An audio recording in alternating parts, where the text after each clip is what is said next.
Assalamu alaikum viewers. I hope you all fine. I am Alifnan Khan and today we will discuss about some past papers short and long question from 10th biology chapter 10 gases exchange. So let's start. Bismillahirrahmanirrahim. अच्छा हम सबसे पहले बात करेंगे कि short questions जो हैं वो कौन कौन से हैं और ठीक है जो मतलब आपको पेपर के पॉइंट ऑफ व्यू से और बोर्ड के पैटर्न के हवाले से ये सारे शॉर्ट क्वेश्चन जो हैं ये बहुत ज़्यादा इंपॉर्टेंट है। ठीक है, अगर आपका कोई स्कूल में पेपर हो, स्कूल में कोई टेस्ट हो, उसके हवाले से भी ये शॉर्ट क्वेश्चन जो हैं वो बहुत ज़्यादा इंपॉर्टेंट है। तो आपने इनको जो है वो नोट डाउन कर लेना है। ठीक है, या जो है वो वीडियो को थोड़ा सा स्टॉप करके इनको जो है नोट डाउन जो है वो कर लेना है। ठीक है, ताकि आपको अगेन से दोबारा जो है ये वीडियो वॉच ना करनी पड़े, बल्कि आप उसको जो है वो स्टेप बाय स्टेप जो है वो लिखते जाएं। ठीक है जी। अच्छा स्टार्ट करते हैं जी। पहला क्वेश्चन है how will you differentiate between a stomata and a lenticel.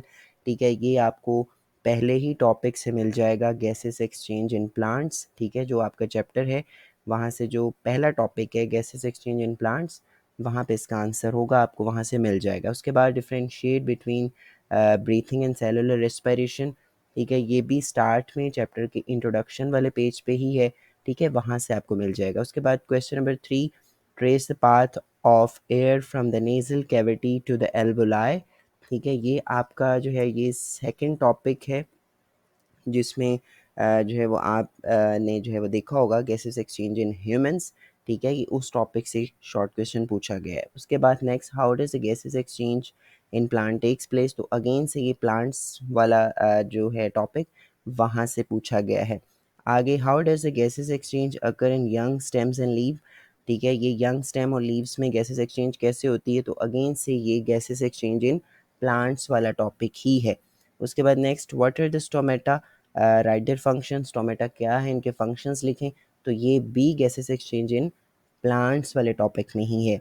उसके बाद विच two situation leaf cell does face regarding the removal of oxygen and carbon dioxide.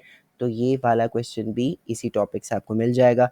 Next, what are the lenticels, what is their function. तो ये भी इसी topic से आपको मिल जाएगा, जो कि गैसेस एक्सचेंज इन प्लांट्स। अच्छा जी, इतने क्वेश्चन हमारे हो गए हैं। और नेक्स्ट हम देखते हैं question number 9, why does photosynthesis not takes place at night. Photosynthesis जो है वो रात को क्यों नहीं होती। तो इसका भी आंसर जो है आपको गैसेस एक्सचेंज इन प्लांट्स वाले टॉपिक में मिल जाएगा। नेक्स्ट क्वेश्चन नंबर 10 पे चलते हैं जी। Define breathing and write the name of its two processes. तो अब यहाँ पे ये नेक्स्ट टॉपिक जो है वो ब्रीथिंग वाले टॉपिक पे जो है वो चला गया है। ठीक है, मैकेनिज्म ऑफ ब्रीथिंग पे, जिसके दो प्रोसेसेस हैं, इनहेलेशन और एक्सहेलेशन। उसके बाद question number 11, describe the aerobic respiration. ठीक है, एरोबिक रेस्पिरेशन ये आपको चैप्टर के स्टार्ट में मिल जाएगा। डिफाइन गैसेस एक्सचेंज, ये अगेन से आपको चैप्टर के स्टार्ट में मिल जाएगा। What is meant by the anaerobic respiration.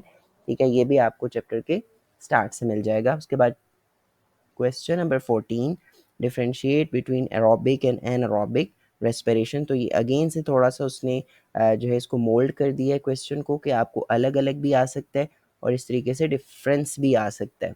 उसके बाद क्वेश्चन नंबर 15 है, what are the situation that leaf cell face. ठीक है, अभी देखें ये वही वाला क्वेश्चन है जो हम पीछे भी थोड़ा सा डिस्कस करके आए हैं, लेकिन जो बोर्ड वाले हैं वो थोड़े से क्वेश्चन को मोल्ड करके दे देते हैं, तो बच्चे थोड़ा सा कंफ्यूज हो जाते हैं। लेकिन आप लोगों ने बिल्कुल भी कंफ्यूज नहीं होना, ये मैंने आप लोगों के लिए स्पेशली क्वेश्चंस बनाए हैं, जो कि जो है वो बोर्ड के जो है वो पैटर्न के हवाले से बहुत ज़्यादा इंपॉर्टेंट है। उसके बाद चलते हैं नेक्स्ट क्वेश्चन नंबर 16 पे, what is the source of transpiration in woody stem.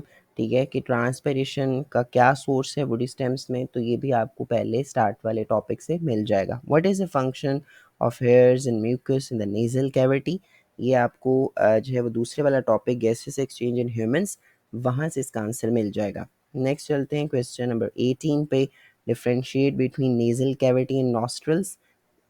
Nasal cavity और नॉस्ट्रल्स में क्या डिफरेंस है, ये भी आपको सेकंड वाला जो टॉपिक है गैसेस एक्सचेंज इन ह्यूमंस, वहाँ से मिल जाएगा इसका आंसर। उसके बाद 19, व्हाट इज़ द फेरिंग्स, ये भी आपको उसी टॉपिक से मिलेगा। नेक्स्ट इसके बाद जो है next question, what is epiglottis, right its function, ये भी आपको उसी टॉपिक से मिलेगा। अगेन से उसने थोड़ा सा इसको मोल्ड कर दिया, differentiate between A glottis and epiglottis, ठीक है, ग्लॉटिस और एपिग्लॉटिस में क्या डिफरेंस है, तो ये भी आपको जो है वो उसी टॉपिक से मिल जाएगा।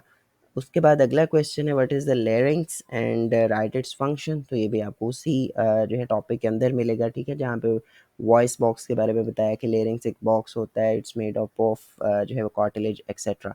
अच्छा, उसके बाद है what is the voice box and vocal cords, ठीक है, ये लेरिंग्स के बिल्कुल नीचे आपको जो है मतलब कि जो एक जो है वो पैराग्राफ है वहाँ से आपको मिल जाएगा। उसके बाद 24 है how sound is produce in larynx, ये भी लेरिंग्स वाले पॉइंट से मिलेगा। उसके बाद next what is trachea, how does the cartilage in its wall keep it from collapsing, ठीक है, अब ये जो है उसी लेरिंग्स के नीचे जो है वो ट्रैकिया के बारे में थोड़ा सा बताया हुआ है, तो वहाँ से इसका आंसर आपको मिल जाएगा। उसके बाद what are the alveoli, write function, ठीक है, इनके फंक्शन लिखें, तो ये ट्रैकिया के बिल्कुल नीचे वाले जो पैराग्राफ्स हैं वहाँ पे एल्वोलाई का भी बताया हुआ है, तो वहाँ से आपको इसका आंसर मिल जाएगा। नेक्स्ट है what are the pleural membranes, write down their function, तो ये जो प्लेउरल मेम्ब्रेन्स हैं ये आपको लंग्स वाले टॉपिक से मिल जाएगा। नेक्स्ट है जी डिफाइन ऑक्सीजनेटेड ब्लड, ठीक है, ऑक्सीजनेटेड ब्लड भी आपको जहाँ पे एल्वोलाई का जो है वो बताया गया है वहाँ पे ही आपको इसका आंसर मिलेगा। उसके बाद नेक्स्ट 29 है व्हाट इज़ डायफ्राम, डायफ्राम आपको लंग्स वाले टॉपिक से मिल जाएगा।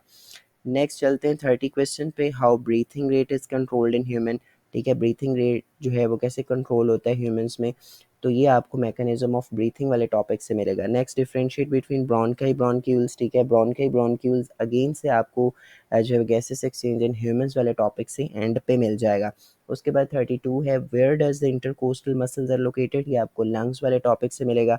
Next in how many parts respiratory system of human is divided, write their names, कि कितने पार्ट्स में वो डिवाइड किया गया है और उनके जो है वो नेम्स लिखें, ठीक है, तो ये आपको ब्रीथिंग वाले जो है वो टॉपिक से मिल जाएगा। व्हाट आर द नॉस्ट्रल्स, ये अगेन से आपको गैसेस एक्सचेंज इन ह्यूमन वाले टॉपिक से मिलेगा। Why larynx is also called voice box, अब देखिए यहाँ पे इसको लेरिंग्स को उसने थोड़ा सा ओल्ड मोल्ड करके जो है वो क्वेश्चन पूछा हुआ है कि लेरिंग्स को वॉइस बॉक्स क्यों कहते हैं, तो ये आपको लेरिंग्स वाले बॉक्स से जो है वो पैराग्राफ से मिल जाएगा। उसके बाद right down the structure of trachea, ठीक है, ये बिल्कुल लेरिंग्स के नीचे जो पैराग्राफ है वहाँ पे ट्रैकिया का बताया हुआ है, तो आप वहाँ से देख सकते हो, तो वहाँ पे इसका आंसर मिल जाएगा आपको। नेक्स्ट चलते हैं जी वेयर डायफ्राम इज़ लोकेटेड, तो ये आपको जो है मैकेनिज्म ऑफ ब्रीथिंग और लंग्स वाले टॉपिक से मिल जाएगा। नेक्स्ट है right down the composition of chest wall and define intercostal muscle, ठीक है, अगेन से वही जो है लंग्स वाले टॉपिक में आपको मिल जाएगा ये वाला क्वेश्चन। उसके बाद है right down the number of lobes in each lungs, तो ये भी लंग्स वाले टॉपिक से आपको मिलेगा। आगे नेक्स्ट है हाउ इंस्पायरेशन टेक्स प्लेस, ये आपको मैकेनिज्म ऑफ ब्रीथिंग से मिलेगा। उसके बाद है वाट आर ब्रोंकाई, तो अगेन से ये वही वाला टॉपिक है जो है गैसेस एक्सचेंज इन ह्यूमंस वाला, वहाँ से आपको 41 एंड 42 मिल जाएंगे। उसके बाद 43 भी उसी से ही मिलेगा, डिफाइन एपिग्लॉटिस वाला। अच्छा, उसके बाद नेक्स्ट चलते हैं जी हाउ एक्सपायरेशन जो है वो टेक्स प्लेस, तो ये मैकेनिज्म ऑफ ब्रीथिंग, इसका आंसर आपको मिल जाएगा।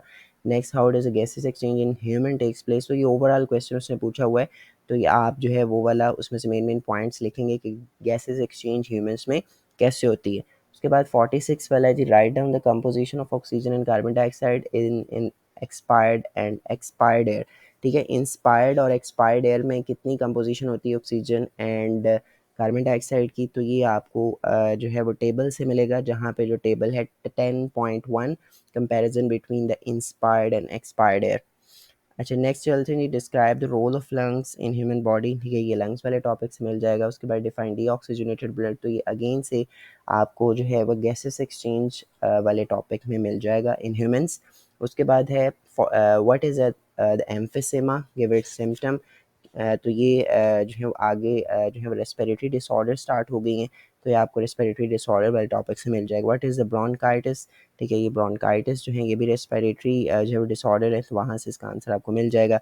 उसके बाद है what are the types of bronchitis, ठीक है, ये भी ब्रोंकाइटिस वाले टॉपिक में ही होगा, ठीक है, ब्रोंकाइटिस मतलब जैसे आप ओपन करेंगे तो वहाँ से आपको उसके नीचे वाले पैराग्राफ से ये इसका आंसर मिल जाएगा। उसके बाद है what is the pneumonia, differentiate between single and double pneumonia, ठीक है, तो ये देखें निमोनिया से इसने दो जो है वो शॉर्ट क्वेश्चन बनाए हुए हैं। What is pneumonia, give the major symptom of pneumonia, ठीक है, तो ये किसी भी पॉइंट ऑफ व्यू के लिहाज से आपको क्वेश्चन पूछा जा सकता है, तो आपने इनको जो है वो पॉइंट आउट कर लेना है।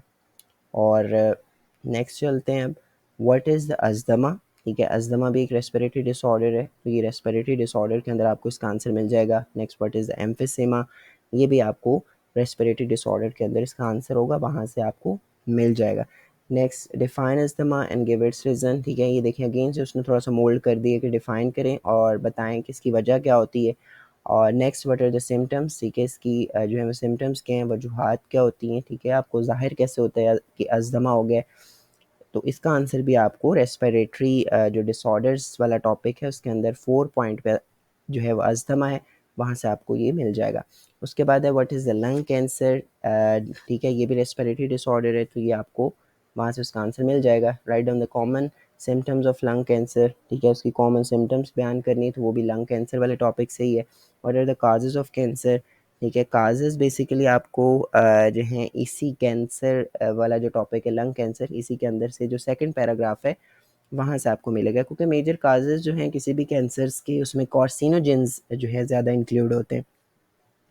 अच्छा, उसके बाद चलते हैं जी, what is the passive smoking, how is it harmful. ठीक है, ये पैसिव स्मोकिंग का आंसर भी आपको लंग कैंसर वाले टॉपिक से ही मिलेगा। उसके बाद है व्हाट इज़ द निकोटीन। ठीक है, निकोटीन क्या है, ये बैड इफ़ेक्ट्स ऑफ स्मोकिंग, उसके साथ ही एक साइड बॉक्स है, वहाँ से आपको इसका आंसर मिल जाएगा कि निकोटीन क्या है और इसके हार्मफुल इफ़ेक्ट्स क्या हैं। उसके बाद write two bad effects of smoking. तो ये बैड इफ़ेक्ट अगर आपने जो है लिखने हैं, ये इसका आंसर आपने फाइंड करना है, तो आपको बैड इफ़ेक्ट्स ऑफ स्मोकिंग के अंदर इसका आंसर मिल जाएगा। हाउ स्मोकिंग इफ़ेक्ट्स टीथ, इसका आंसर भी आपको बैड इफ़ेक्ट्स ऑफ स्मोकिंग, जो कि लास्ट टॉपिक है इस चैप्टर का। ठीक है, वहाँ से आपको इसका आंसर मिल जाएगा। उसके बाद अगेंस्ट उसने थोड़ा सा इसी क्वेश्चन को मोल्ड कर दिया कि आप राइट करें two effects of smoking on teeth, teeth पे स्मोकिंग के दो इफ़ेक्ट्स बयान करें। ठीक है जी, उसके बाद अब हम चलते हैं लॉन्ग क्वेश्चन पे। लॉन्ग क्वेश्चन भी मैं आपको बता दूं बहुत बहुत ज़्यादा इंपॉर्टेंट है। ठीक है, मैं यहाँ पे आपको राउंड अबाउट 7 से 8 क्वेश्चन बताऊंगा लॉन्ग क्वेश्चन, जो कि पेपर के पॉइंट ऑफ व्यू से बहुत ज़्यादा इंपॉर्टेंट है, तो आपने इनको भी नोट डाउन कर लेना है। सबसे पहले पे चलते हैं जी, how gases exchange occur in plants. ठीक है, गैसेस एक्सचेंज जो है वो प्लांट्स में कैसे होती है, तो ये सबसे पहला टॉपिक है। दूसरा है analyst the different parts of air passage way of human respiratory system, give the detail of each part.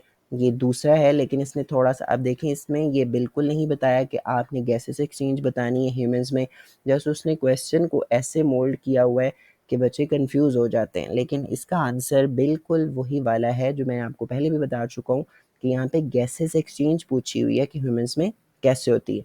उसके अलावा तीसरा जो क्वेश्चन है वो है describe the mechanism of breathing in humans, कि ह्यूमंस में ब्रीथिंग का मैकेनिज्म बयान करें। ठीक है, तो इसमें वही दो मैकेनिज्म है, इंस्पायरेशन और एक्सलेशन वाला। चौथा जो है what is the bronchitis, state its types symptoms and causes. ये रेस्पिरेटरी डिसऑर्डर है और ये पहली ही रेस्पिरेटरी डिसऑर्डर है आपकी बुक में से। ठीक है, तो ये आपने इसको अच्छे से जो है इन लॉन्ग क्वेश्चन को तैयार कर लेना है। इसके बाद जो नेक्स्ट हैं 4, वो है जी what do you know about emphysema, write its symptoms. ठीक है, एम्फिसेमा के बारे में आप क्या जानते हैं, उनकी सिम्टम्स लिखें, तो ये भी बहुत ज़्यादा इंपॉर्टेंट लॉन्ग क्वेश्चन है। इसके अलावा छठा है describe the science and symptoms, causes and treatment of pneumonia. ठीक है, निमोनिया के साइन पूछे हुए हैं, सिम्टम्स पूछे हुए हैं, काजेज और ट्रीटमेंट पूछे हुए हैं।